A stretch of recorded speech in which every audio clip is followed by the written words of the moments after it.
त्रिकोणमिति का चैप्टर शुरू हुआ 11th क्लास का से। फर्स्ट क्लास का 11th क्लास का, 10वां क्लास नहीं, कौन सा क्लास? 11th क्लास का। क्लियर? और ऐसा नहीं कि आप त्रिकोणमिति के बारे में नहीं जानते हैं। 10th क्लास से पढ़े हैं लोग नीचाऊ से तानी को नहीं जानते हैं लोग 10th क्लास में, है ना? वहाँ पे कोई भी पढ़ा होंगे, सर पढ़ा हो या मैडम पढ़ाई हो, सर पढ़ा होंगे, मैडम लोगों का बॉस का बात नहीं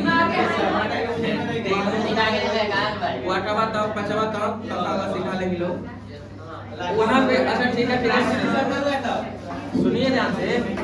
वहाँ पे एक बात बता रहा हूँ सर, त्रि का मतलब होता है तीन, गुणों का मतलब मापना, बात आएगी ना। इस तरीके से पढ़े हम लोग त्रिकोणमिति का और तीन भुजाओं को मापने वाला पढ़ा है लोग। और इसमें एक त्रिभुज का यूज किया था, उस त्रिभुज के बारे में बताया जाए, जीरो लेवल से आपको त्रिकोणमिति बताया जाए। एक जो कुछ भी आप पढ़ा है, और आप देखिए आपको पता है कि आप यहाँ पढ़ने ही आए हैं। क्लास में बात करिएगा, त्रिकोणमिति छोटा मोटा टॉपिक नहीं है। पता है 10वां क्लास में त्रिकोणमिति चौपट था, ठीक, कैसे प्रूफ हो जाएगा पता नहीं चलता था, ठीक ना? आइए थोड़ा समझिए। अब त्रिकोणमिति का शुरुआत सबसे पहले कौन से होता है, कहां से? हालांकि त्रिकोणमिति के फंक्शन पे बात किया जाए, किस पे बात किया जाए? त्रिकोणमिति फंक्शन। कौन सा? बोर्ड पे देखिए चुपचाप, और जो बोलवाया जाए चुपचाप बोलिए। त्रिकोणमिति फंक्शन। त्रिकोणमिति फंक्शन का मतलब होता है त्रिकोणमितीय फलन। और हम लोग को पढ़ाया गया होगा त्रिकोणमितीय फलन 6 प्रकार के होते हैं। कितने प्रकार के? 6 प्रकार के। क्या प्रकार के? 6 प्रकार के। शायद याद रहा होगा तो आप नाम बोल सकते हैं।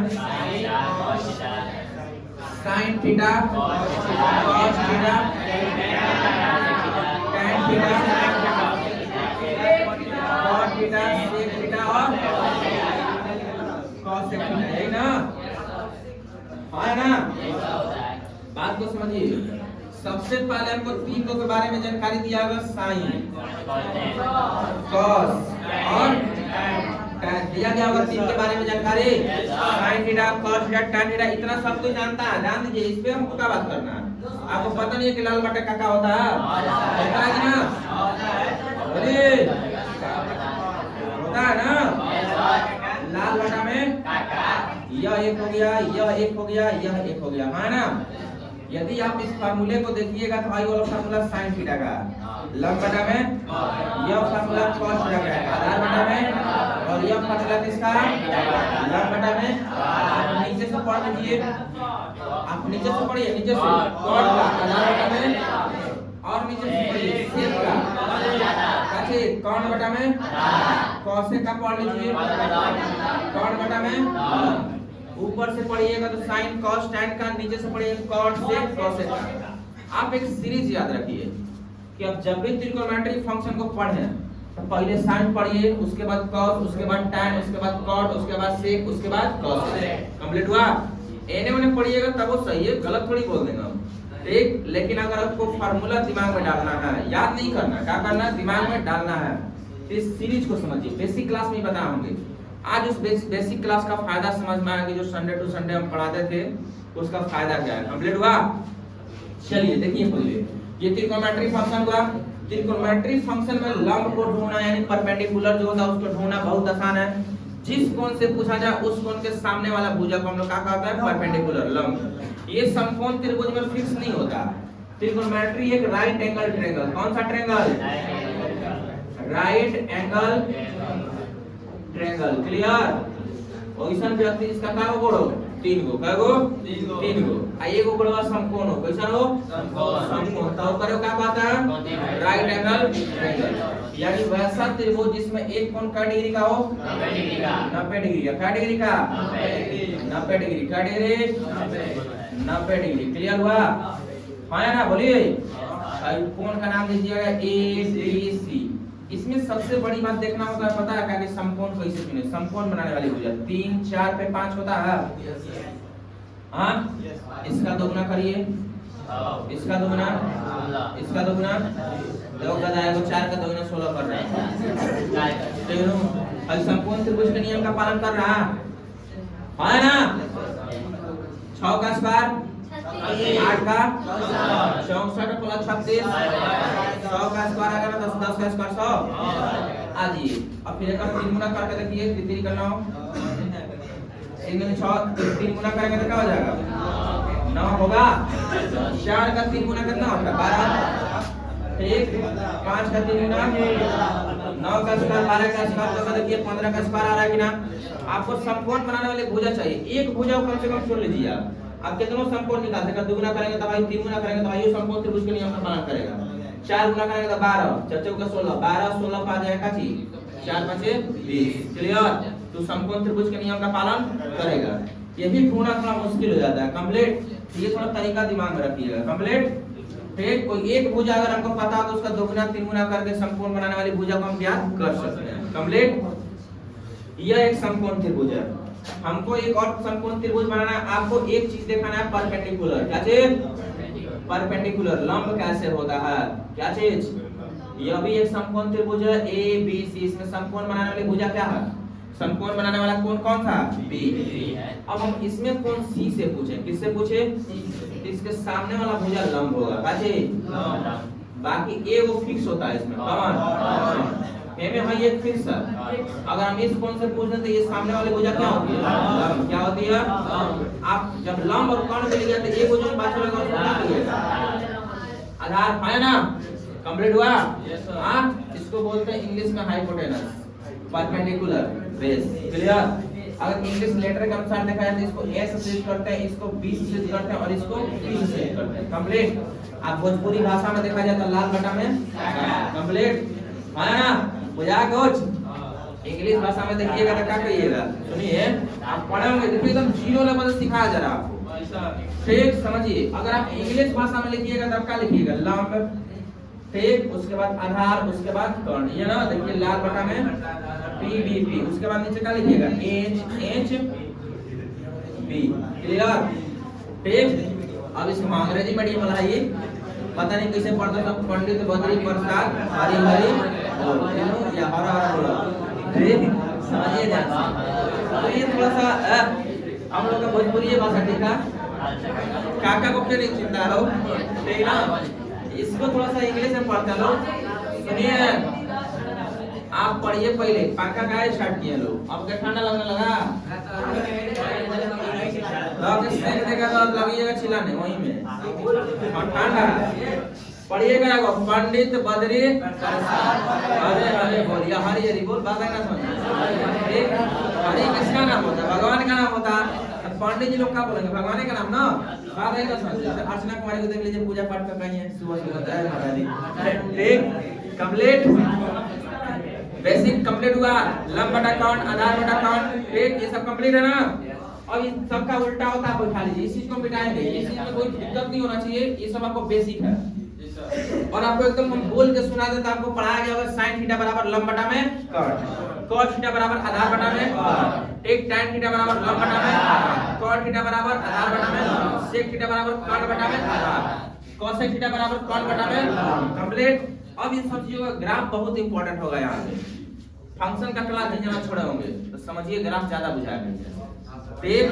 बार बार एक चीज बोलते थे पहले, आइए पहले हम कुछ पद्धति को देखते हैं, किसको देखते हैं, इन सब चीजों को साफ करते हैं। आपको दिमाग में घुस गया होगा कि त्रिकोणमितीय फंक्शन कितने प्रकार का होता है, त्रिकोणमितीय फंक्शन कितने प्रकार का, 6 प्रकार का, कौन कौन,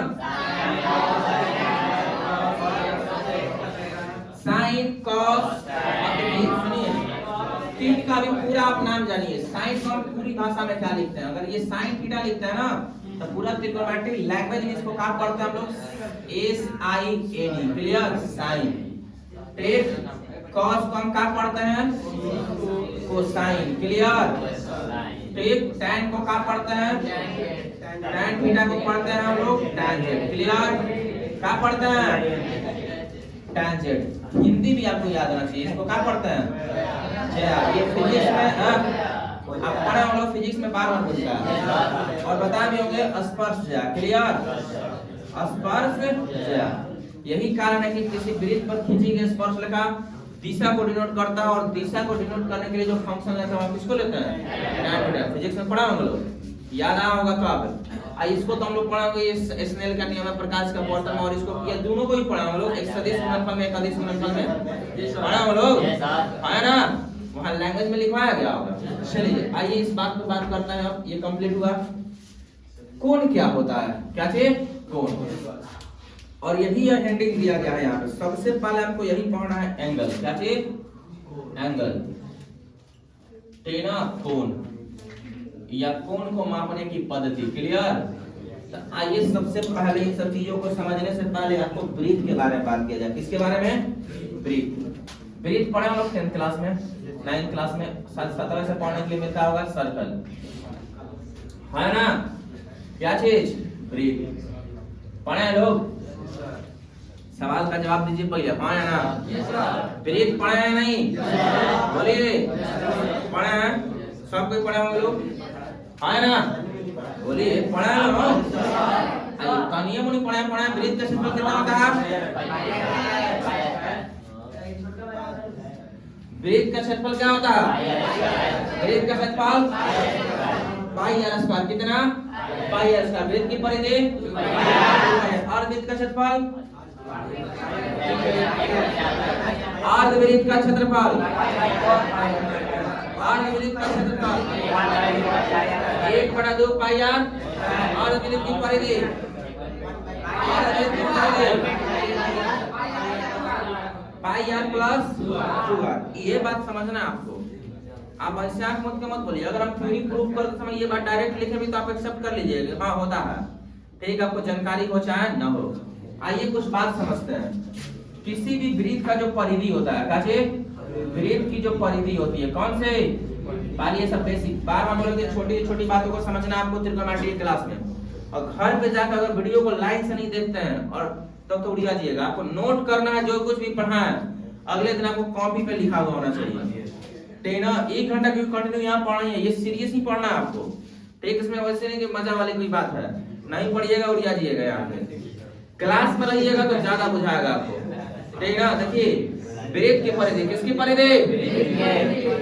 और एक बात बता दें, ठीक, कि आपको जो कुछ भी थ्योरी पढ़ाया जाएगा, थ्योरी को हैंड राइटिंग एकदम नोट्स मिलेगा आपको, खुद लिख के। नहीं तो आप किताब का क्वेश्चन नहीं कर सकते ज्यादा। हम पहले ही बोल देते, जो कुछ भी क्वेश्चंस करवा रहे हैं उस क्वेश्चंस को लिख के देंगे, ताकि जो क्वेश्चंस लिखा जाए वो क्वेश्चन को सॉल्व करिए आप।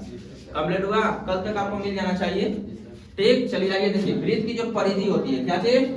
वृत्त की परिधि व उसके व्यास, क्या चीज? व्यास का समानुपाती होता है। अब इस बात को सोचिएगा कि कैसे बोल दिया हूं। ठीक, किसी वृत्त का व्यास जितने बड़ा होगा उसकी परिधि उतना ही बड़ी होगी। ठीक, व्यास छोटा, वृत्त छोटा। इस बात का सत्यापन कर देते हैं हम। मान लीजिए यह व्यास है, इस व्यास के सराउंडिंग आप वृत्त खींचिएगा तो इतना छोटा होगा। यह व्यास है, इसके अकॉर्डिंग आप वृत्त खींच के देखिए इतना बड़ा होगा। मतलब व्यास का साइज बड़ा था, वृत्त की परिधि की भी साइज बड़ी है ना? अगर हम इतना बड़ा खींचे तब यहाँ वृत्त की परिधि का साइज बड़ा या नहीं? बड़ा। इस बात का सत्यापन होता है काची कि अगर व्यास का मान बढ़ेगा तो वृत्त की परिधि का भी मान बढ़ेगा। व्यास घटेगा तो वृत्त की परिधि भी क्या घटेगा? क्लियर? Yes sir. आइए क्लियर हुआ? इस बात को मानते हैं लोग कि हाँ वृत्त की परिधि उसके व्यास का समानुपाती होता है ना? होता है। कंप्लीट है? अब इस बात को देखिएगा, परिधि को हम लोग सी से डिनोट करते हैं। काजी से? सी से। अब ये और व्यास को हम लोग डी से, ये बात आपको पता होगा। ठीक, और एक बात पता होगा का कि व्यास जो डी होता है और त्रिज्या का कितना होता है? 2 गुना होता है। C directly proportional to the 2r, है ना? ठीक, सी। अब समानुपाती का चिन्ह हटाते हैं तो एक बराबर का चिन्ह दिया है, फिजिक्स में भी आपको सिखाया गया। और यहाँ पे एक नियतांक देता है और नियतांक होगा हमारा पाई। क्या चीज? पाई। समझिए क्या नियतांक है? अब यहाँ पे लिखेंगे जहाँ पाई नियतांक है। क्या चीज? जहाँ पाई क्या है? एक नियतांक है। क्या है? नियतांक। बात को समझिए इधर। ठीक, और जहाँ पाई का मान हम लोग देते हैं कितना? 22.7 या 11 का भागा दीजिएगा तो 3.1 आएगा। कंप्लीट एकदम सेटलाइज होके देखिए यहाँ पे। अब c इज इक्वल टू नहीं करके सजा के लिखिए 2 पाई। हम लोग वृत्त की परिधि रखते हैं, कितना होता है? याद है ना? पढ़े हम लोग। कंप्लीट हुआ? है ना? वृत्त की परिधि कितनी होती है? 2 पाई r। समझ में आया कैसे होता है कि नहीं? याद करना है यहाँ। हाँ, कंप्लीट है 2 पाई r। वृत्त की परिधि कितनी होती है? अब आप सोचिए नीचे क्लास में क्यों नहीं बताया गया था? आपको नीचे क्लास में नहीं बताया जा सकता, मतलब आप सोच नहीं सकते, आप ये नहीं सोच सकते कि ये समानुपाती होता है, ठीक? और मास्टर बताने की कोशिश करेगा तो बे छोड़ा हटाओ दूसरा पढ़ाओ ठीक ना, तो कारण हो जाता है कुछ। क्लियर रहा होगा? वृत्त का क्षेत्रफल 2 पाई r होता है, ठीक? ये सब का क्षेत्र है, वृत्त का क्षेत्रफल 2 पाई r कैसे होता है? आपको अगर त्रिज्यखंड का क्षेत्रफल पता है तो वृत्त का क्षेत्रफल प्रूफ कर सकते हैं, ठीक ना? ये तो परिधि हुआ ना।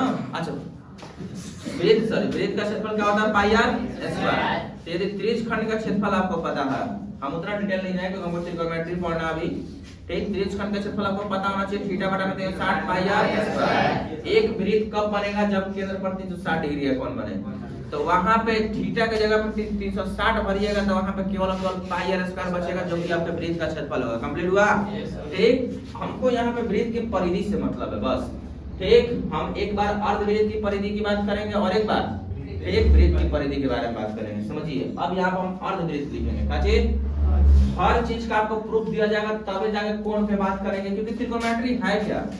समकोण त्रिभुज, रेडियन, एंगल। क्लियर हुआ? आप थोड़ा सा ये सब बेसिक समझिए। अगर ये सब चीजों को हम एक लाइन में लिखते भी ना जाके प्रूफ करते समय तो आप बोलते कि हाँ होता है। ठीक? वृत्त की परिधि कितना होता है? 2 पाई r। क्योंकि आप पढ़े हैं, आप बोल दीजिए कहाँ होता है। ठीक? एक बार सेमी सर्कल पे बात करता हूँ। कौन सा सर्कल पे? Semi circle. सेमी सर्कल का मतलब क्या है? अर्धवृत्त। अब अर्धवृत्त होता क्या है? बिना फिगर का तो आप समझ नहीं सकते हैं। इसमें से कितने लोग सहमत है कि अर्धवृत्त का परिधि का बताएं लोग? पाई r प्लस d होता है, ये ना? या 2 पाई 2r होता है, पाई r प्लस 2r। कितने लोग सहमत हैं इसमें? इस बात का अगर प्रमाण पूछे तो हम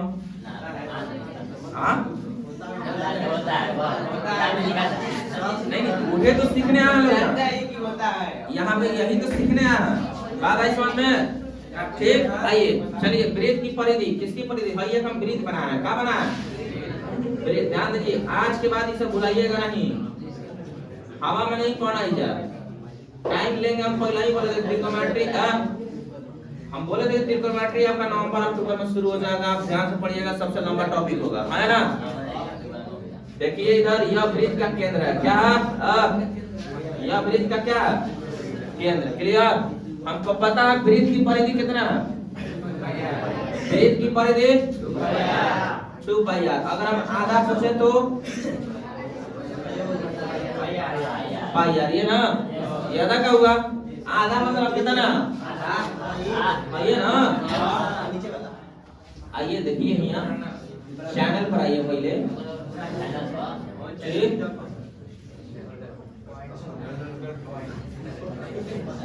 देखिए देखिए इधर यह एक वृत्त बनाया गया और अब पूछेगा भाई आधा का था, कौन का? और केंद्र अपने जगह पे है। भाई जो परिधि निकला ना, ध्यान से सुनिए, कौन है?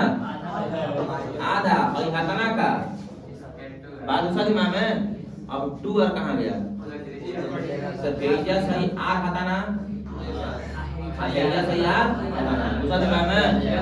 हाँ मतलब समझिए, अभी परिधि का मतलब होता है परिमाप। क्या चीज? परिमाप ही परिधि है। क्लियर? और परिमाप का मतलब होता है योग। क्या चीज? परिमाप मतलब योग। हम बोलेंगे कि आप इस घर का परिमाप निकालिए, आप किसी एक कोना से फीता भी रहिएगा, वहां तक 10 फीट, वहां तक 8 फीट, फिर 20 फीट, फिर यहाँ आइएगा 10 फीट। ठीक? अरे कुछ भी हो गया तो जोड़िएगा ना, बताइएगा आप। ठीक? तो परिमाप का मतलब क्या होता है? योग। क्या होता है?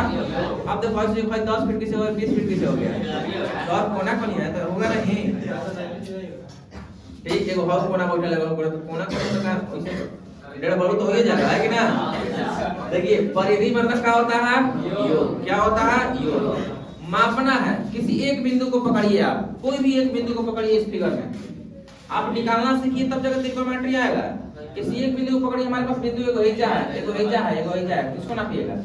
किसको पकड़े? एने वाला, बीच वाला, ये होने वाला, पीछे वाला हैजा से। तो एने चलेंगे, एने अच्छा हैजा ले चलना शुरू किया ना। सबसे पहले r मिला हमको, है ना? हैजा से या तक का मिला। अब ये लाइन से जाएगा तब मुझे पहुंचेंगे। हैजा तक का मिला। फिर ये से या पहुंचेंगे तब ना का मिला। तब pi plus r plus r कितना 2r। एक करे को लिखते हैं लोग d। क्लियर। यह परिधि होगा किसका परिधि? अर्धवृत्त की परिधि। कंप्लीट है ना? बोलिए किसका परिधि हुआ? यह अर्धवृत्त का परिधि। किसका परिधि? कंप्लीट है ना? बोलिए वृत्त की परिधि और अर्धवृत्त की परिधि कंप्लीट है ना? अब थोड़ा सा बात किया जाए चाप पे। काजी पे चाप, इसको आर्क बोलते हैं। वो चाप नहीं, ये दूसरा चाप है। हाँ आलू चाप का है लो। चलिए देखिएगा, आइए आइए बोर्ड पे देखिए। आर्क क्या बोलते हैं हम लोग? आर्क का मतलब होता है चाप। क्या चीज? आप ऐसे ही एंगल पढ़ते हैं लोग। देखिए थोड़ा सा एंगल डिटेल में पढ़ाया गया होता है 10th क्लास में हम लोग को। जैसे हम लोग को केवल कोण बनाने के लिए सिखा दिया गया, उसमें हमको इतना जानकारी कमाल से खींचते हैं वो चाप कहलाता है। प्रकाश से एक बिंदु को भिड़ा के पेंसिल जो खींचेगा वो क्या कहलाएगा? चाप कहलाएगा। यहाँ पे ज्योमेट्रिकल मतलब समझना है। क्या समझना है? ज्योमेट्रिकल मतलब। चाप क्या होता है तो समझिए एक बात। यह हमारा एक वृत्त है। क्या है? ठीक। अब वृत्त में कुछ नाम को समझना होगा। हम फिर से एक बात बोल रहे हैं, अगर ट्रिग्नोमेट्री अगर हम शुरू हो जाता है कोण क्या होता है तो ये सब कुछ बुझाता है आपको। लेकिन उसमें जो छोटी छोटी बात है, वृत्त की परिधि कैसे होता है, अर्धवृत्त की परिधि कैसे होता है, चाप का मतलब क्या होता है, तो ये सब यूज जो है आप नीचे क्लास में पढ़े हैं, मानते हैं, लेकिन इसका मतलब आपको पता नहीं है। तो एक वृत्त का चाप क्या होता है? तो यह वृत्त का केंद्र हो गया। क्या हो गया? केंद्र। यह वृत्त की त्रिज्या हो गई। क्या हो गई?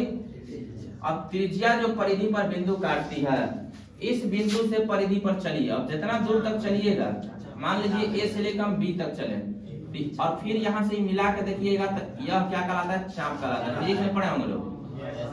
ठीक। यह आर निकाला आएगा और यह जो भुजा है यहाँ से यहाँ तक, ठीक, यह चाप कहलाएगा। इसको हम लोग एल से लिखते हैं। काजी से लिखते हैं? एल से। और इसका ज्योमेट्रिकली नाम देंगे हम लोग ए बी। और इसके ऊपर ऐसे दिया था ए बी चाप पढ़ते हैं। उसको क्या पढ़ते हैं? Arc A B. इसका लंबाई कितना लेता है? एल। क्लियर। और ये यहाँ पे एक कोण बनता है थीटा। क्या बनता है?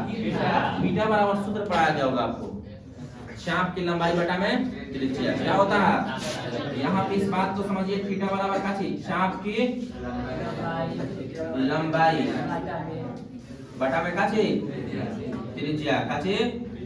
त्रिज्या। यही थीटा क्या हो गया? एल बटा में आर। और थोड़ा सा डिटेल में जाते हैं, इसी को फिजिक्स में आप क्या पढ़ते थे? थीटा बराबर एस बटा में क्या पढ़ते थे? आर। है ना?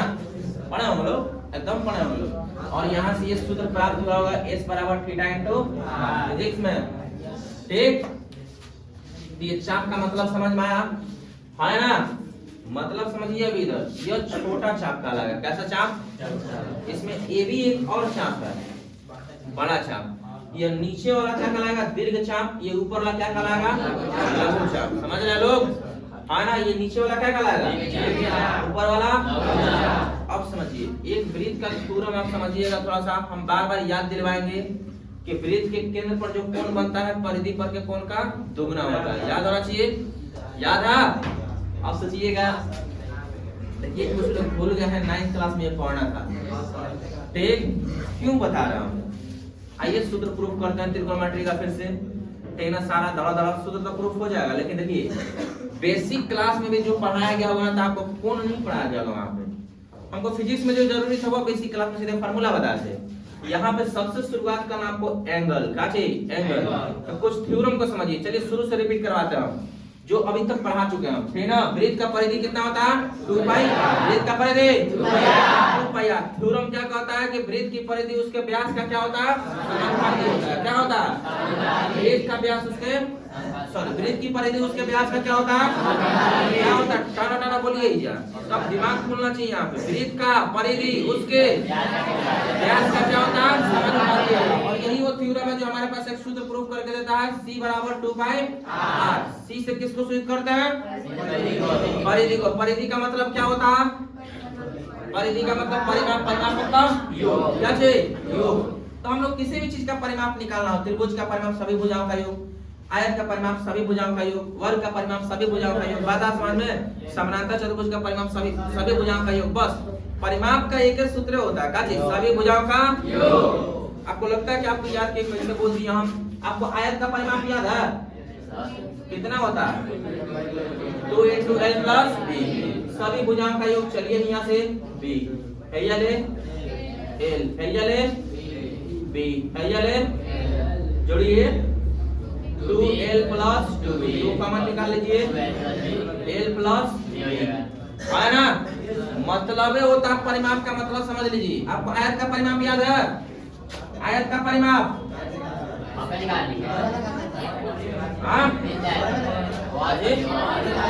अच्छा, आयत का परिमाप हो गया। वर्ग का परिमाप याद है? कितना होता? 4 गुना भुजा। यहाँ पे भुजा का मान लिया। परिमाप का मतलब समझिए। चलिए यहाँ से चलिए, आप क्या लिखिएगा? a प्लस, फिर यहाँ पहुंचे, यहाँ से यहाँ, यहाँ से यहाँ, फिर यहाँ से यहाँ, जोड़िए 4, ये होता है ना। अब परिमाप का मतलब क्लियर रहा होगा। परिमाप का मतलब क्या? सभी भुजाओं का योग। इसलिए वृत्त में भी यही बात था। अर्धवृत्त की परिधि क्या होती है? परिधि का मतलब क्या? परिमाप। अर्धवृत्त की परिधि कितनी होती है? अर्धवृत्त की परिधि पाई आर प्लस बी। लेकिन आप एक बात ध्यान दीजिए, परिधि में बहुत गड़बड़ है। केवल हम ऊपर वाला पूछे तो त्रिज्या शामिल न हो तो क्या बोलिएगा? अर्धवृत्त की परिधि पाई आर, सिंपल सा बात है ना? अर्धवृत्त की परिधि क्या बोलिएगा? पाई आर। क्या बोलिएगा? पाई आर। केवल ऊपर वाला पूछा जाए तो केवल ऊपर वाला क्या बोलिएगा? पाई आर। कंप्लीट। आइए यहाँ पे देख लीजिए। अब चाप की बात क्या है? चाप यार दुगो है, वो ए बी छोटा सा और एक नीचे से काछी बड़ा सा। अब यहाँ पर ध्यान दीजिए। अब एक थ्योरम पढ़ा हम लोग का कि किसी रेखा पर 180 डिग्री का कोण बनता है। ठीक, जब कोई रेखा पर कोई अन्य रेखा आकर मिलती है तो बने आसन कोणों का योगफल का डिग्री होता है 180 डिग्री। अब वो थ्योरम इस वृत्त में लागू किया जाएगा। किसमें? ये एकदम सेम टू सेम यह वृत्त बना है, ध्यान से देखिए आप।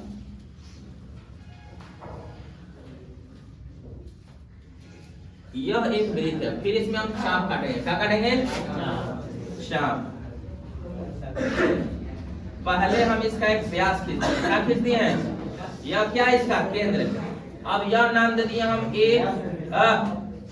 यहां से चाप काटा गया बी और एक चाप है यह का चीज सी। यहाँ पर एक एंगल बन रहा है का चीज थीटा। समझ रहे लोग? अब दूसरी बात, एक हम रेड कलर से कर रहे हैं इस तरीके से, ये भी तो बन रहा है ना? ठीक, और रेड कलर वाला एंगल का डिग्री का है, इसी का बात किया है ना? ठीक, अब ये देखिए एक लघु चाप लीजिए। आप चाप लीजिए ए बी का चीज, चाप ए बी, बटा में चाप ए सी। कंप्लीट। या आप ऐसा बोल सकते हैं, ठीक, या तो पहले आप बड़ा का तो ध्यान रहे, बड़ा का लिखिएगा तो बड़ा का कोने में लिखना चाहिए बराबर बराबर, और साथ में यदि आप छोटका लिखना चाहते हैं ए बी। क्लियर? देखा कुछ है ना? तो यह संगत चापों का अनुपात। किसका अनुपात? संगत चापों का अनुपात। फिर से वही बात, क्या पढ़ रहे हैं? संगत चाप। एक लघु ए बी है और दूसरा ए सी। कंप्लीट। तो इधर बनेगा संगत कोण। कैसा कोण? संगत कोण। एक कोण का डिग्री का है 180 का है, लिखे हम काशिकर भाई। बड़ा का नहीं का लिखना होगा, बड़ा का। दूसरा लिखिए छोटका का चीज संगत कोण कितना है? संगत कोण थीटा। कंप्लीट हुआ? हाँ ना? बोलिए। क्लियर? अब यहाँ पे इस चाप की लंबाई आप मानते हैं कितना? एल मानते हैं।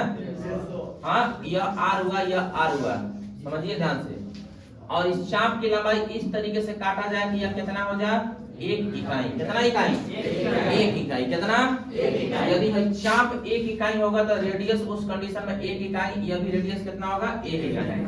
तब यहाँ बनने वाला जो कोण होगा वही 1 रेडियन कहलाता है। क्या कहलाता? 1 रेडियन। क्लियर? क्या बोला गया? घुसा दिमाग में।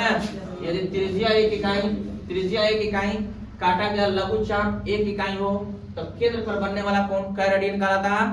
1 रेडियन। क्या रेडियन? 1 रेडियन। बात समझिए। हाँ, 2 रेडियन। 3 इकाई कटाएगा तो 3 रेडियन। 4 इकाई कटाएगा तो 4 रेडियन। 5 इकाई का 5 रेडियन। हाँ, कंप्लीट हुआ? हाँ, तब एक रेडियन समझना है, जो फार्मूला प्राप्त होगा उसे कई रेडियन बदल सकते हैं। कंप्लीट। आइए ध्यान से समझते हैं। एसी चाप, आप मतलब बताइएगा, हेजा से हई चाप, ध्यान से, फिर वह बात गड़बड़ नहीं होना चाहिए, समझ रहे हैं लोग, है ना? कौन सा चाप? एसी चाप। अच्छा, अब इस थ्योरम को इतने समझिए आप, टेक संगत चापों का अनुपात संगत कोणों का अनुपात के क्या होता है? बराबर होता है। क्या होता है? संगत चापों का अनुपात संगत कोणों के अनुपात के क्या होता है? बराबर। संगत चाप का अनुपात संगत कोण का अनुपात के क्या होता है? बराबर। फिर से बोलिए, क्या बोला? संगत चापों का अनुपात संगत कोण का अनुपात के क्या होता है? बराबर होता है। क्या होता है? बराबर। संगत चापों का अनुपात संगत कोण का अनुपात के क्या होता है? बराबर होता है। क्या होता है? बराबर होता है। कंप्लीट हुआ, है ना? संगत चाप का अनुपात संगत कोण का अनुपात के क्या होता है?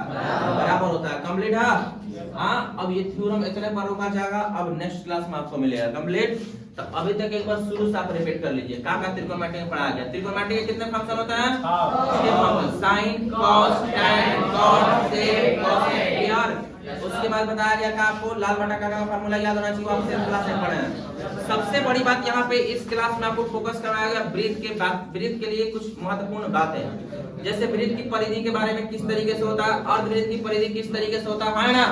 बुझाया कुछ? कंप्लीट हुआ या नहीं? उसके बाद चाप के बारे में बताया। चाप हम दो प्रकार के काट सकते हैं, एक लघु चाप और एक लघु चाप और एक थ्योरम बताया गया था। ये थ्योरम समझ 180 डिग्री रेड कलर वाला बनेगा, है ना?